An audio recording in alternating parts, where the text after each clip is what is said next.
Saya mohon sekali murid-murid kerap ya, jangan hanya ngaji fikih. Kalau hanya ngaji fikih itu posisi Abu Hanifah itu seakan-akan nyun sewu orang yang sangat tidak ahli hadis. Karena beliau di situ kelihatan kalah sekali dengan Imam Syafi'i.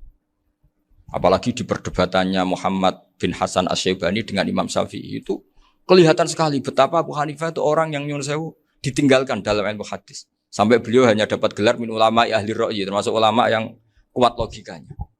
Juga harus baca kitab-kitab seperti ini. Ternyata di balik Imam Syafi'i mukhalif pada beliau di bab-bab fikih, perilakunya sangat hormat.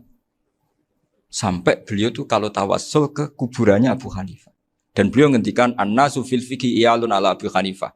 Semua orang yang ahli fikih itu masih anak buahnya Abu Hanifah. Saya berkali-kali cerita, mazhab Syafi'i itu alatut tadhir hanya dua, yaitu alma wa turab. Abu Hanifah nambahi wanar. Alasannya Abu Hanifah, orang mukmin yang dosanya banyak itu dibakar di neraka, dan alasannya Allah litadhirihim, untuk mensucikan mereka. Sehingga pikirannya Abu Hanifah, an-nar itu min alatit tadhir.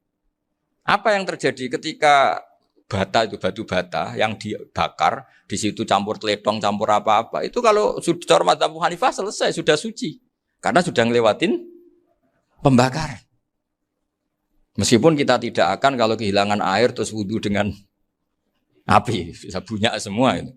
Tapi apapun itu menjadi solusi. Sehingga saya punya kitab namanya Ikhtilafu Malik, Ikhtilafu Malik wa Abu Hanifah atau Ikhtilafu Syafi'i ma Abu Hanifah. Itu kelihatan sekali kalau Abu Hanifah itu nyuruh posisinya kalah. Karena yang ngarang orang-orang Syafi'i. Tapi kalau melihat kitab-kitab kewalian, misalnya di kitab Mizan Kubro ini juga sering disebut kisah itu Mbak Ali Maksum tentang Imam Sa'roni. Berkali-kali beliau mengutip Mizan Kubro. Itu Abu Hanifah adalah orang yang sangat mukasyafah.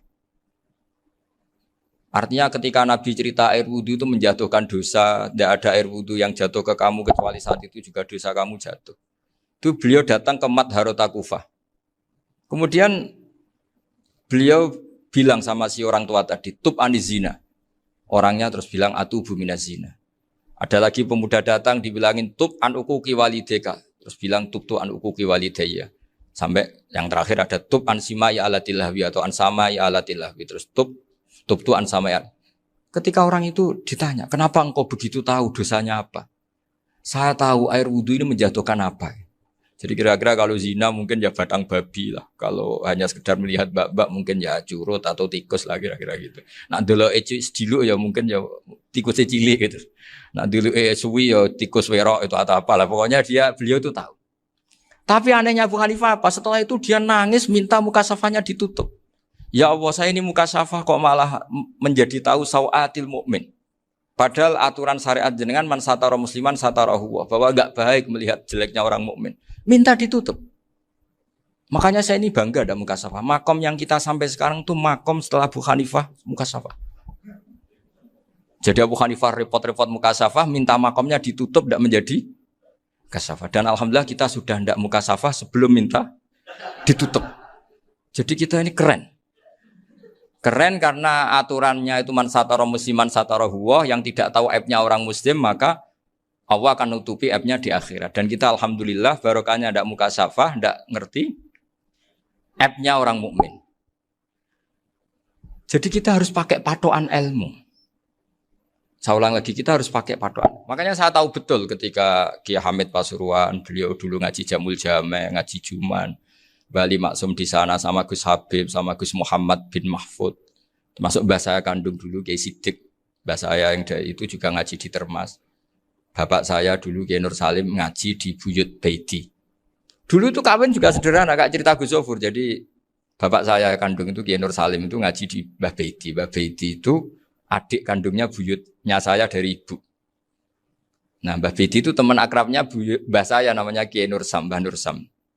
Singkat cerita terus Nur Kiai Jorabin arah-arah bekno itu. Setelah bapak saya ke Badullah mau ditawarin jadi mantu, kata bapak saya kula pun dipek mantu Mbah Baiti. Akhirnya dapat ibu saya itu. Karena ibu saya itu cucu Mbah Baiti, cucu lambung. Jadi mbahnya ibu saya itu Mbak Yunya Mbah Baiti. Namanya Mbah Sofia tadi yang dapat Mbak Idris itu. Yang Mbak Idris ini bin Umar. Ya Mbah Umar yang banyak Mbah Hamid, Hamid bin Abdullah bin Umar, kalau bahasa itu Fatimah binti Idris bin Umar. Dulu kecilnya Mbah Idrus namanya Abdul Khalik.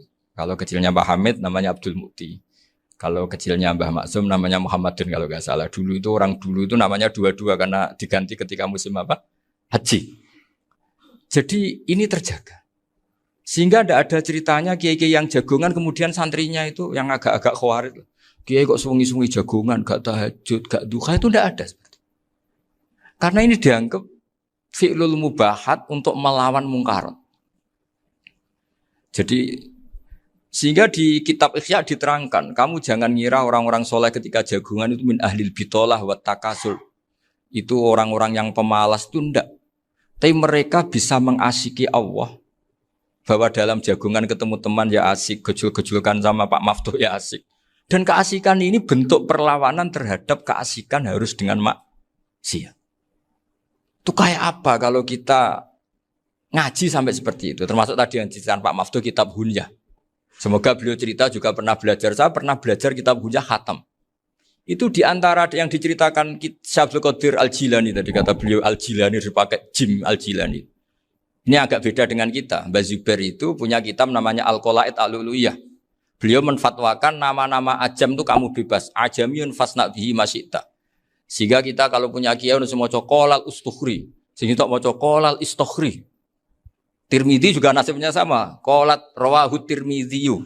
Sing sitok rawahut Turmudziyu. Yang satu rawahut Tarmidziyu.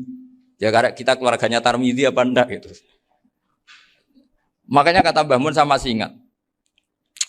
Kata cerita Gus Zofur tadi, adabnya Gus Zofur itu cerita tentang keluarga ibunya. Padahal keluarga ibunya juga orang-orang soleh yang luar biasa. Itu kata Mbah Mun, kowe roh jenenge Imam Bukhari tahu ya. Jenenge sapa? Saya nyebut Muhammad bin Ismail bin Ibrahim bin Mughirah bin Bardasbah. Lah iya Bardasbah mbok waca Bardisbah yo. Lah cara kene mbok Parmin mbok Parlan. Jadi Bardisbah mbok Bardasbah iku cara kene yo Parmin mbok. Iku rak Mbah Fadl Senori dadi kabeh diwaca Arab. Jenenge Mbah Umar Harun. Dhisik yo wong sarang Mbah Harun mbok kira nang yo ora roh, dhisik yo wong kuno ya. Jadi kalau versi Mbah Fadl, termasuk yang pertama bikin nasab Mbah Maksum itu tulisannya Mbah Fadl yang dikutip Habib Haidar tadi.